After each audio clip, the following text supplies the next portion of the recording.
Hello students, class number 2 में आपका स्वागत है। ये जो फैसला आपने लिया है उसके लिए आपको बहुत बहुत बधाई हो। बार बार बधाई देने को दिल करता है क्योंकि आप देश की प्रगति में, देश की तरक्की में अपना योगदान डाल रहे हैं।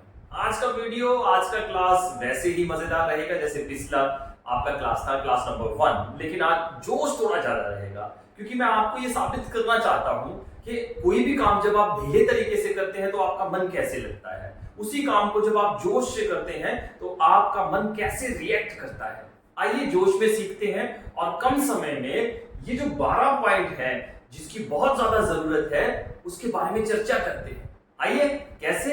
नंबर 1 पे लिख लीजिए टेंस और वॉइस, नंबर 2 पे लिख लीजिए, और इनको हमने टीडीएम से समझा था। वॉइस को आज क्लियर करेंगे, टेंस को हमने टीडीएम से समझा था, टेंस, डिवीजन एंड मूड, इसको अच्छे से समझा था हमने। अगर आपने अभ्यास नहीं किया है तो ये बातें आपको बिल्कुल समझ नहीं आएंगी, इसलिए पिछली वीडियो में जाइए, अच्छे से प्रैक्टिस कीजिए और फिर यहां आएंगे। उसके बाद हम मॉडल समझेंगे, objective, exclamatory, imperative, narration, causative verb, conditional sentence, sequence of tenses, action and actionless sentences, last में फॉर्मूला जो 12 नंबर सबसे ज्यादा इंपॉर्टेंट है, इसके बिना तो काम चल ही नहीं सकता, SVO। अगर ये समझ में आ गया तो ये 11 चीजें हैं अपने आप समझ में आ जाएंगी। तो सबसे पहले 12 नंबर को ही पकड़ लेते हैं। अब देखिए ध्यान से, कल आपने जान पहचान की थी किसके साथ? टेंस के साथ, यानी कि आखिरी शब्द से आपको टेंस का पता लगा, सेकंड लास्ट वर्ड से आपको पता लगा डिवीजन का, और पूरे सेंटेंस में आपने मूड का पता लगाया। अब ध्यान दीजिए, इसमें एक काम हुआ, एक चीज के ऊपर काम हुआ, एक ने काम किया। अब ये काम करने वाला कौन है? जिसके ऊपर काम हुआ है वो कौन है, और काम क्या हुआ है वो कौन है? एक सेंटेंस के माध्यम से समझते हैं। लिखिए, मैं किताब पढ़ता हूं। इसको ध्यान से लिखिए, अच्छे से लिखिए। अब देखिए, है तो प्रेजेंट हो गया, ता हो गया आपका इंडेफिनिट, प्रेजेंट इंडेफिनिट क्लियर हो गया, लेकिन इतनी जान पहचान से थोड़ा ना कोई अच्छा रिश्ता बन जाएगा आपका। आपका अच्छा रिश्ता तभी होगा जब एक एक शब्द को जानते होंगे वाक्य के आप। तो अब इसमें काम कौन सा है, कैसा काम हुआ, किसके ऊपर काम हुआ और किसने काम किया, वो जानना बहुत जरूरी है। जब तक वो नहीं समझेंगे बात नहीं बनेगी। एक सेंटेंस में 3 चीजें बहुत इंपॉर्टेंट होती हैं। पहली, काम करने वाला जिसे हम सब्जेक्ट कहते हैं और हिंदी में कर्ता कहते हैं। दूसरी, जो काम होता है उसे हम वर्ब कहते हैं, जो सबसे इंपॉर्टेंट है। इंग्लिश में अगर सबसे ज्यादा इंपॉर्टेंट कोई चीज है तो वो वर्ब है दोस्तों। जिसको वर्ब समझ आ गई उसको इंग्लिश समझ में आ गई, जिसको क्रिया समझ में आ गई उसको इंग्लिश समझ में आ गई। और भगवान कृष्ण से जोड़ करके आपको ये वर्ब का जो मैंने मेथड बनाया वो सिखाऊंगा आपको, आप हैरान रह जाएंगे और आपको सदा आपका जो फोकस है वो वर्ब पे ही रहेगा। फिर कर्म, यानी किसके ऊपर कर्म हुआ, काम किसके ऊपर हुआ उसे कर्म कहते हैं। जैसे मैं किताब पढ़ता हूं, मैं यहां कौन है? काम करने वाला, वो सब्जेक्ट हो गया। किताब यहां क्या है? जिसके ऊपर काम हो रहा है, ऑब्जेक्ट हो गया। और पढ़ने का काम हुआ है तो वर्ब हो गया, मैं किताब पढ़ता हूं। अब ध्यान दीजिए, आप कैसे पहचानेंगे? वैसे ही पीछे से आगे की तरफ आना है। अब भगवान कृष्ण ने बड़े अच्छे शब्दों में कहा है, कर्मण्यवाधिकारस्ते मा फलेषु कदाचन। अगर आपका ध्यान कर्म पे है, अगर आप कर्म को पहले रखते हैं, कर्ता के साथ, सब्जेक्ट के साथ, अपने साथ रखते हैं, तो आपको कोई असफल नहीं कर सकता। भगवान भी बंधित है कि उनको आपको फल देना ही पड़ेगा, लेकिन हमारी भाषा में हमने फल को पहले रख लिया और काम को पीछे रख दिया। जो काम करना है, कर्म को, जो क्रिया है उसको पीछे रखा। सेंटेंस एक और लिखिए, इससे आपको पता लग जाएगा। मैं आम खाता हूं, मैं आम खाता हूं। इसमें मैं के साथ यानी कर्ता के साथ कौन है? फल है, बिल्कुल साथ में, और उसके बाद क्रिया है, वर्ब है। यानी कि जो क्रिया की पोजीशन होगी, वर्ब की जो पोजीशन होगी हिंदी के वाक्यों में, वो हमेशा लास्ट में होगी। सेंटेंस में कुछ भी ऐड कर लीजिए, अगर आप सेंटेंस की क्रिया को पकड़ना चाहते हैं तो वाक्य के लास्ट में ही जाना पड़ेगा। मतलब वो डिवीजन के साथ वाले वर्ड जो ता, ते, ती, रेहा, रही, रहे, चुका, चुकी, चुके, इनके साथ होगी। बड़ा मजेदार है, ध्यान दीजिए। वर्ब को पहचान लीजिए, सब कुछ पहचान में आ जाएगा। फल को छोड़ दीजिए, एक बार वर्ब को पहचान लीजिए। जैसे टेंस पहचानने के लिए वाक्य के लास्ट में गए, डिवीजन को पहचानने के लिए वाक्य के पीछे गए, और उसके बाद अब क्रिया पहचाननी है, वो पहचाननी है जहां से आपको सफलता मिलेगी, इंग्लिश की जड़ पकड़ में आ जाएगी। तो उसको पहचानने के लिए भी वाक्य के पीछे में चली जाइए। 2 वाक्य लिखवाए मैंने अभी आपको। मैं किताब पढ़ता हूं, मैं आम खाता हूं। अब पीछे जाइए, है प्रेजेंट हो गया, तो इंडेफिनिट हो गया। अब पढ़ता, पढ़ जो है वो आपकी क्रिया है, खा जो है वो आपकी क्रिया है। यानी कि क्रिया का भी हमें पता लगता है वाक्य के पीछे जाकर के। तो आपको कभी कंफ्यूज नहीं होना। इंग्लिश में जो वर्ब है वो हमेशा सब्जेक्ट के साथ रहेगी। भगवान कृष्ण की बात हकीकत में अंग्रेजों ने मानी है, लेकिन हमने कर्म क्रिया को पीछे रखा और फल को आगे रखा। इसी वजह से हम उलझ गए, हम ज्यादा सफलता हासिल नहीं कर पाए। आगे जब मैं ट्रांसलेशन करूंगा इन सेंटेंसेस की, तब आपको पता लगेगा कि अंग्रेजों ने भगवान कृष्ण की कैसे बात मानी है और हमने क्या क्यों नहीं मानी, पछताएंगे। तो कर्म क्रिया को भी हमने कहां रख दिया, पीछे रख दिया, काम बाद में करेंगे। फल के ऊपर हमारा फोकस रहा, मैं आम, मतलब आम के ऊपर फोकस रखा हमने। अगर सेंटेंस बनता मैं खाता हूं आम, तो बात बनती। और इंग्लिश ऐसे ही लिखी जाती है, इंग्लिश ऐसे ही बोली जाती है, इंग्लिश ऐसे ही पढ़ी जाती है, और इंग्लिश ऐसे ही समझी जाती है। ध्यान दीजिए, चलते हैं फिर से वर्ब की तरफ। वर्ब को पहचानना है तो बस क्या कीजिए, आपने डिवीजन के साथ जो वर्ड लिखा हुआ है, डिवीजन के साथ, डिवीजन से जो पहले वर्ड लिखा हुआ है वो आपकी वर्ब है। और मजे की बात यह है कि सेंटेंस में कुछ भी ऐड कर लीजिए, आप वर्ब की पोजीशन को चेंज नहीं कर सकते। उदाहरण के तौर पे मैंने कहा मैं आम खाता हूं, मैं इसमें मीठा ऐड कर देता हूं, मैं मीठा आम खाता हूं। तो मीठा कहां ऐड हुआ, लेकिन खाता पीछे ही रहा।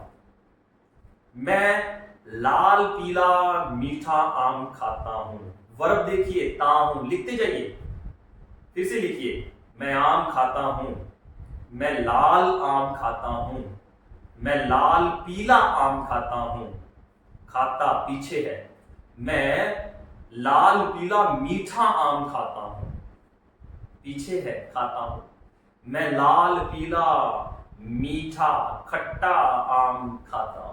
कुछ भी ऐड कर लीजिए, हिंदी के वाक्य में आप वर्ब को, क्रिया को हिला नहीं सकते, आपकी क्रिया पीछे ही रहेगी। यानी कि डिवीजन के साथ रहेगी। टेंस के साथ डिवीजन की दोस्ती है और डिवीजन के साथ वर्ब की दोस्ती है। टेंस के साथ डिवीजन की दोस्ती है और डिवीजन के साथ वर्ब की दोस्ती है। और जिसने इस दोस्ती को समझ लिया उसका सेंटेंस कभी गलत नहीं होगा।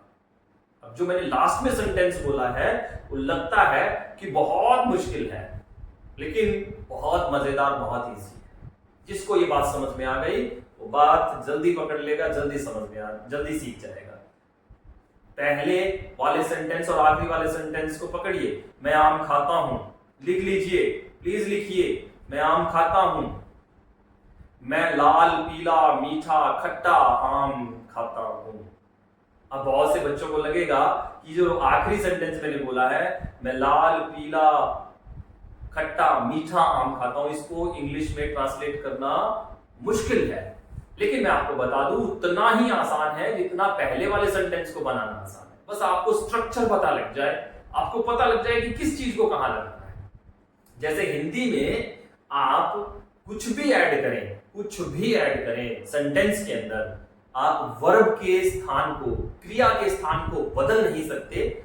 उसी तरीके से आप इंग्लिश में भी वर्ब की प्लेस को नहीं बदल सकते।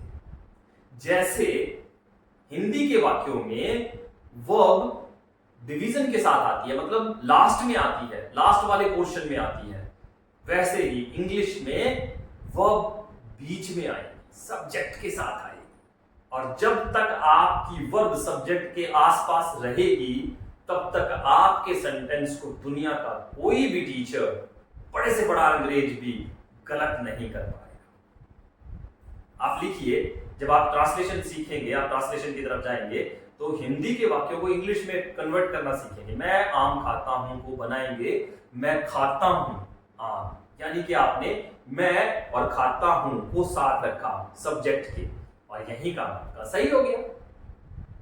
अब दूसरी चीज, वर्ब की प्लेसमेंट पता लग गई, आपको पहचान हो गई कि वर्ब डिवीजन के साथ आएगी। अब क्रिया कहां, क्रिया का पता लगा, कर्म जिसके ऊपर काम होता है वो कहां होगा? हिंदी के वाक्यों में वो होगा सीधा सीधा सब्जेक्ट के पास। मैं आम, मतलब मैं सब्जेक्ट हुआ और आम कर्म हुआ जिसके ऊपर काम होगा, खाने का काम आम के ऊपर होगा, तो सब्जेक्ट के साथ होगा। अब ध्यान दीजिए, टेंस का पता लगाएंगे बिल्कुल लास्ट वाले वर्ड से, डिवीजन का पता लगाएंगे सेकंड लास्ट वर्ड से, वर्ब का पता लगाएंगे हम लोग सेकंड लास्ट वाले वर्ड के साथ जो वर्ड है उससे, और ऑब्जेक्ट का पता लगाएंगे जो वर्ब के साथ है उससे। मतलब इंग्लिश की गाड़ी पीछे से आगे की तरफ आएगी, रिवर्स गियर में चलेगी। जो कुछ पीछे है उसको आगे लाते जाइएगा, आपका सेंटेंस कभी गलत नहीं होगा। इतना सा बात अगर आप समझ गए हैं तो समझ लीजिए आपको इंग्लिश की पकड़ हो गई है। अब आप तीन चीजें समझे, सब्जेक्ट यानी कि कर्ता जो काम करता है, वाक्य में जो काम करता है, वर्ब वाक्य में जो काम होता है, खाने पीने उठने बैठने चलने फिरने जो भी काम हो रहा है उसके बारे में, उसकी प्लेसमेंट वो कहां होती है हिंदी के वाक्य में वो समझा। उसके बाद आपने ऑब्जेक्ट के बारे में समझा, ऑब्जेक्ट कहां होता है, बिल्कुल हिंदी के वाक्यों में सब्जेक्ट के साथ ऑब्जेक्ट होता है। तो तीन चीजें, सब्जेक्ट का पता लग गया कहां होगा, सेंटेंस के शुरुआत में या हेल्पिंग वर्ब के बाद, वो पता लग गया आप कहां देखेंगे, ऑब्जेक्ट पता लग गया आप कहां देखेंगे। ये हिंदी के वाक्यों के साथ पहचान करवा रहा हूं, इंग्लिश अभी हमने सीखना शुरू नहीं किया है, क्योंकि 20 साल का काम अगर एक महीने में करना है तो पहले अपनी भाषा के व्याकरण का पकड़ होना बहुत जरूरी है। वही चीज मैं कर रहा हूं आपके साथ। तो आपको पहले टेंस बताया मैंने, फिर डिवीजन बताया, फिर मूड बताया। तीन चीजें कल की वीडियो में हमने, कल की क्लास में हमने सीखी।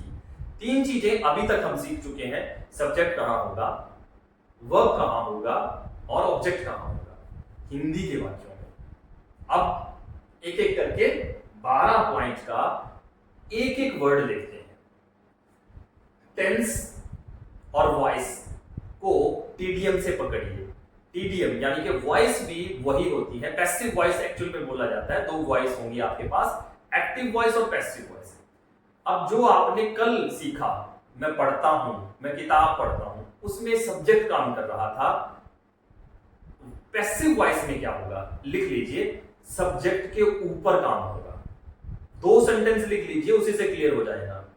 मैं किताब पढ़ता हूं, ये एक्टिव है क्योंकि सब्जेक्ट काम कर रहा है। मुझे किताब पढ़ाई जाती है, ये भी लिखिए, मुझे किताब पढ़ाई जाती है। अब ये जो वाक्य है, सब्जेक्ट खुद काम नहीं कर रहा है, सब्जेक्ट के ऊपर काम हो रहा है, सब्जेक्ट से काम करवाया जा रहा है, तब इसे हम पैसिव कहेंगे। मतलब सब्जेक्ट काम या तो करना नहीं चाहता, या उसे करना नहीं आता, या फिर उससे जोर जबरदस्ती करके प्यार से करवाया जा रहा है काम। कुछ भी हो सकता है, जोर जबरदस्ती हो सकती है, प्यार से हो सकता है, वो हम बाद में देखेंगे। तो मैं पढ़ता हूं, मुझे पढ़ाया जाता है। मैं प्यार करता हूं, मुझसे प्यार किया जाता है। मैं मारता हूं, मुझे मारा जाता है। मैं लिखता हूं, मुझसे लिखवाया जाता है। मैं बनाता हूं, मुझसे बनवाया जाता है। समझ रहे हैं? तो जहां सब्जेक्ट सीधा काम करे वो एक्टिव सेंटेंस, पहचान होगी टीडीएम से। जो सब्जेक्ट के ऊपर काम करने वाला वाक्य हो तो पैसिव कहलाएगा, पहचान होगी टीडीएम से।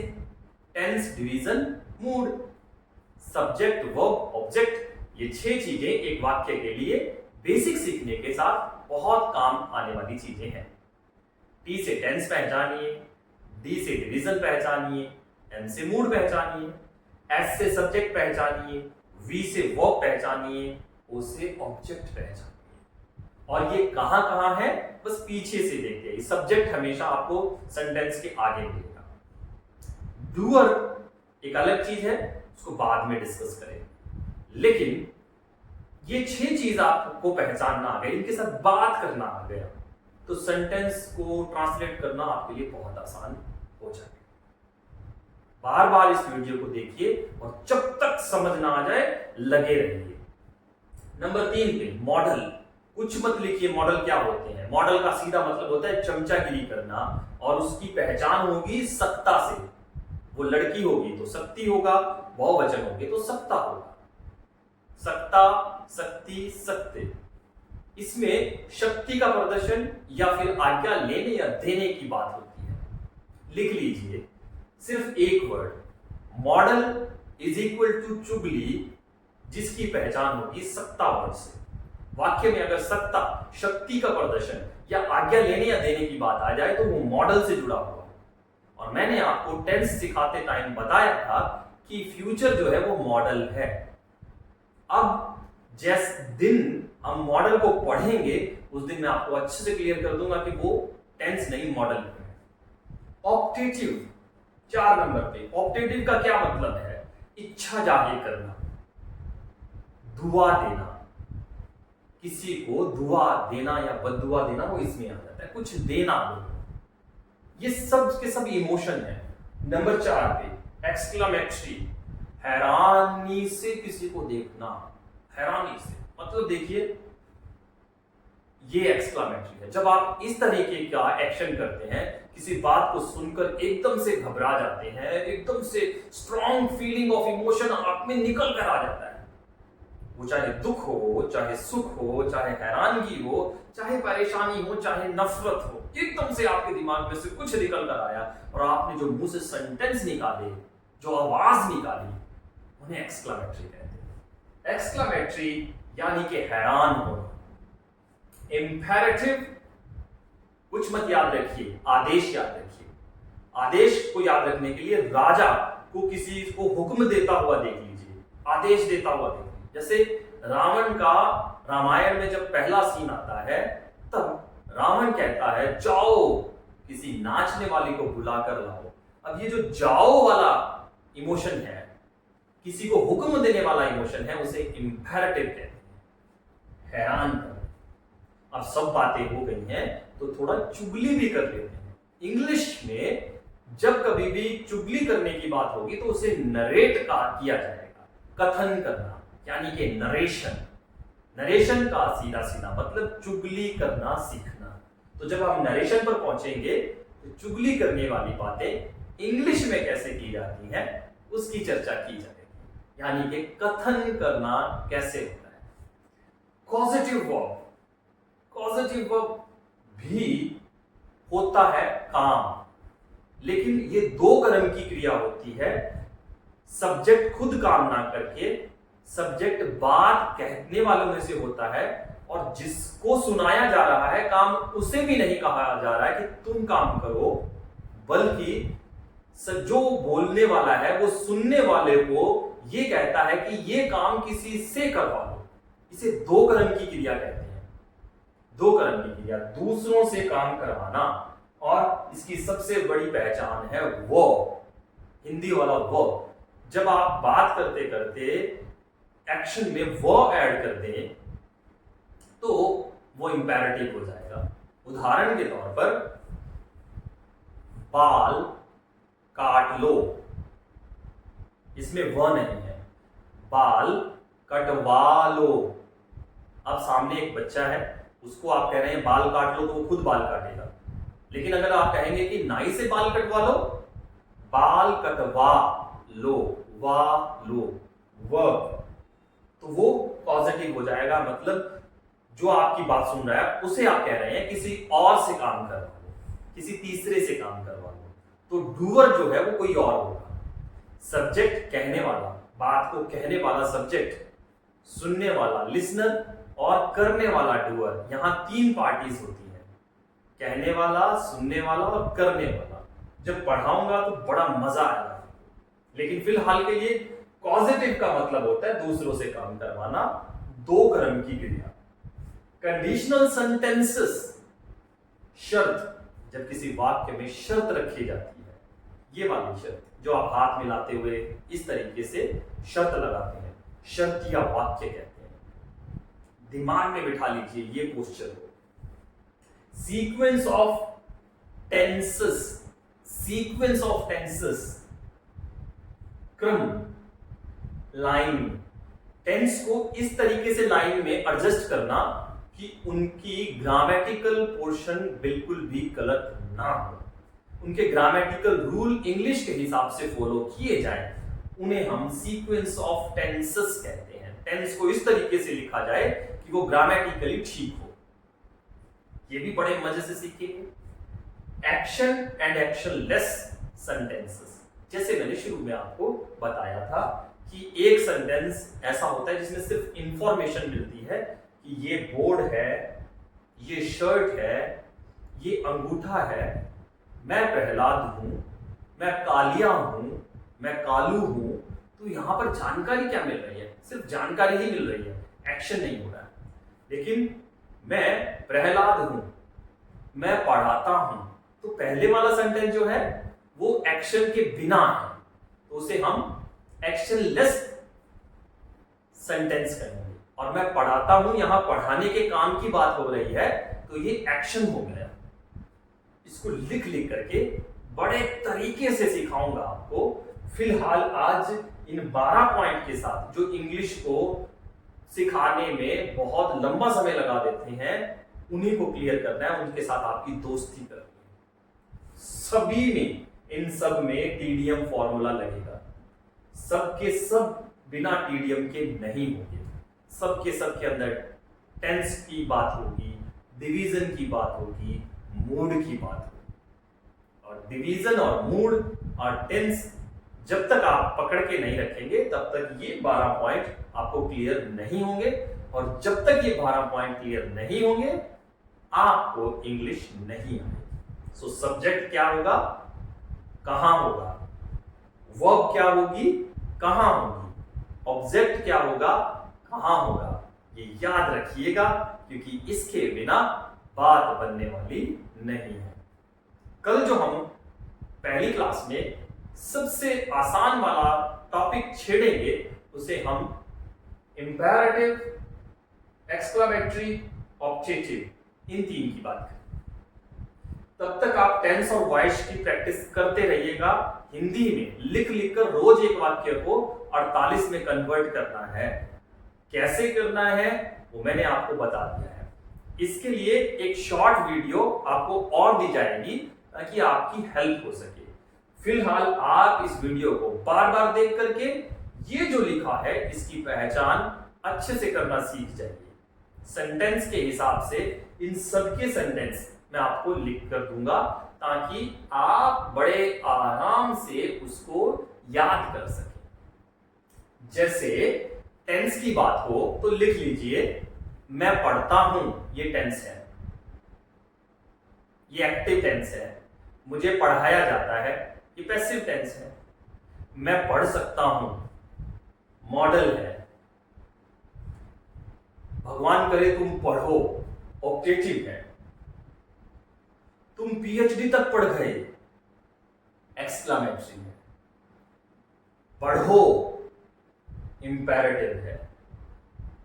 अरे पता है तुम्हें, वो बहुत अच्छा पढ़ता है, नरेशन है। तुम अपनी पढ़ाई किससे करवाते हो, पॉजिटिव है। अगर तुम पढ़ोगे तो मैं तुम्हें एक नई बाइक दिलाऊंगा, कंडीशनल है। अगर वो समय पे पढ़ लेता तो वो नौकरी पा जाता। सीक्वेंस ऑफ सेंटेंसेस है। रोगी डॉक्टर के आने से पहले मरीज मर गया, सीक्वेंस ऑफ सेंटेंस है।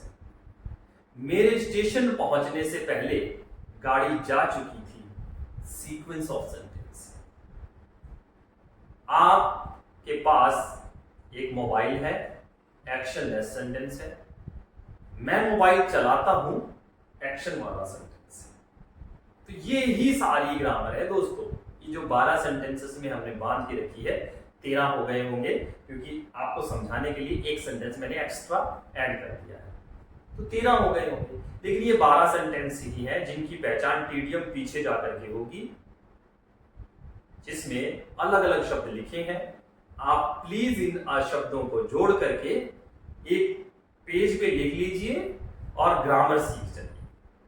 अगर अभी भी समझ में नहीं आया है तो पीछे से पहचानना है। एक एक शब्द मैंने यूज करके आपको, सेंटेंस मैंने यूज करके बता दिया है। उसके बाद आपको जब इसका प्रैक्टिस पीडीएफ मिलेगा तो उसमें भी पहले पेज पर आपको ये चीज मिल जाएगी। बस जरूरत है एक बार इसका आइडिया दिमाग में बिठाने की, उसके बाद इसकी कॉम्प्लिकेटेड चीजों की तरफ भी चले जाइए। पर इस वीडियो को बार बार देखिए और अच्छे से लिख लीजिए, क्योंकि बिना लिखे काम नहीं होगा।